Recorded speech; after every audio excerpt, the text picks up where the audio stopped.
अस्सलाम वालेकुम। बढ़ते हैं टॉपिक की जानिब। बात करेंगे मारूफ अदाकार उज़्मा खान तशद्दुद केस की, जिसकी लाठी उसकी भैंस। कहा जा रहा है पाकिस्तान के मारूफ बिजनेस टाइकून और बहरिया टाउन के बानी और चेयरमैन जनाब मलक रियाज साहब की साहबजादियों और नवासी ने 12 मुसल्लह गार्ड के साथ मिलकर अदाकारा मॉडल उज़्मा खान के घर पर दवा बोल दिया। सबसे पहले आप सबकी इन्फॉर्मेशन में इजाफा करती चलूँ कि आमना उस्मान वाला वाक़या चांद रात को पेश आया। ट्विटर अकाउंट शोबिज़ ने इस हवाले से वीडियो अपलोड कर दी, जो सोशल मीडिया पर बहस व मुबाहिसे का बाइस बन गई। वीडियो में साफ देखा जा सकता है उज़्मा खान और इसकी बहन खौफजदा माफ़ी मांगती हुई और बेबसी की तस्वीर बनी नज़र आती हैं।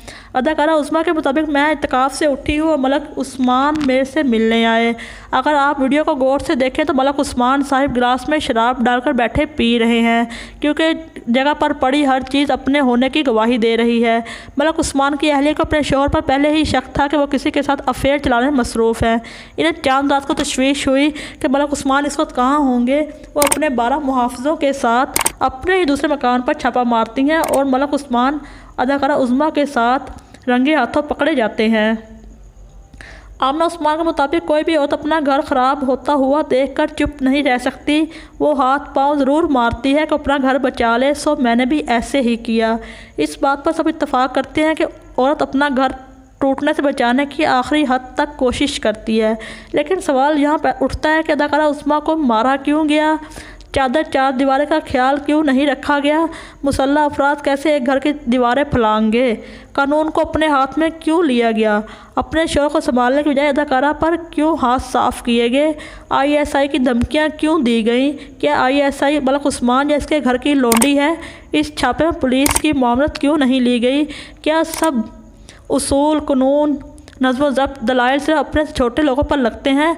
नबी करीम सल्लल्लाहु अलैहि वसल्लम ने इरशाद फरमाया, तुमसे पहली कौमें इसलिए बर्बाद हुई कि कोई अमीर कबीर आदमी जुर्म करता तो उसको छोड़ दिया जाता है, जब कोई मामूली आदमी जुर्म करता तो उसको सज़ा दी जाती। लेकिन उज़्मा को हम नेक और पारसा नहीं कहते, क्योंकि वो किस हैसियत और रिश्ते से मलक उस्मान के घर रह रही थी। वो मलक उस्मान का दिया हुआ बैंक बैलेंस और गाड़ी किस हैसियत से यूज़ कर रही थी, जबकि उज़्मा जानती थी मलक उस्मान शादीशुदा है और एक बेटे का बाप है। दौलत की फरावानी देखकर उज़्मा खुद को रोक ना पाई। वैसे भी आप लोग खुद अपने दिमाग से सोचें तो ये अदाकाराएँ चंद महीनों में इतनी मालदार कैसे हो जाती हैं? इतने महंगे ड्रेसेस, गाड़ी, घर, बंगले इतनी जल्दी कैसे सब मैनेज कर लेती हैं? और चंद महीनों में इनकी दोस्तियाँ बिजनेसमैन, लैंडलॉर्ड और सियासी लीडरान से हो जाती हैं। आखिर इनको कौन नवाजता है? कोई कुछ नहीं जानता। अब ये सवाल पैदा होता है कि पुलिस अदाकारा का पर्चा काटते घंटों क्यों सोचती है? एक आदमी गरीब के साथ क्या होता होगा, कोई नहीं जानता। मैं पूछती हूँ, किधर है वो ह्यूमन राइट्स की चैम्पियन जो बाइट से लाखों डॉलर लेती हैं? उज़्मा के मामले में क्यों चुप हैं? किधर गई वो मेरा जिस्म मेरी मर्ज़ी वाली औरतें? उज़्मा के मामले में क्यों नहीं कुछ बोली? किधर गए वो मीडिया के ठेकेदार जो औरत पर जुल्म होता देखकर खामोश तमाशाई बने रहे? क्यों अहमद मीर चुप हैं? क्यों मंसूर अली खान कुछ नहीं मुंह से फूटे? क्यों जावेद चौधरी के कान पर जूं नहीं रेंगी? और क्यों इरशाद भट्टी जैसा फटीचर सहाफ़ी भी चुप रहा? सोशल मीडिया पर खबर ने तूफ़ान मचाया हुआ है, लेकिन किसी अखबारी नुमाइंदे ने खबर तक नहीं लगाई। इस मामले में सर्च कर रही थी कि न्यूज़ एंकर इमरान खान का कुछ बयान नज़र से गुजरे। वो सोशल मीडिया पर बहुत चढ़ाई कर रहे थे कि सोशल मीडिया ने तूफ़ान बदतमीज़ी बर्पा कर रखा है, बला बला बला। पता है कौन कितना इंसाफ का मतलाशी है? हमें मालूम है। रेमन डेवस केस में ये कौम कितना जुल्म के ख़िलाफ़ निकली थी, मुझे सबसे बेहतर जानता हूँ।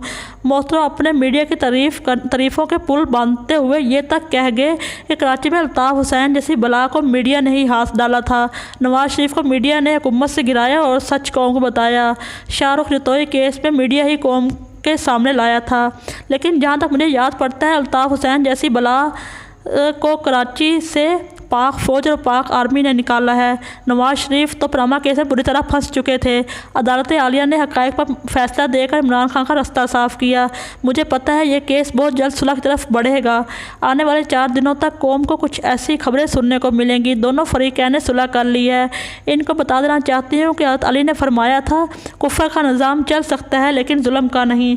रिज़्क़ और इज़्ज़त देने वाली ज़ात रब्बुल आलमीन की है, वही जज़ा और सज़ा देने वाला है।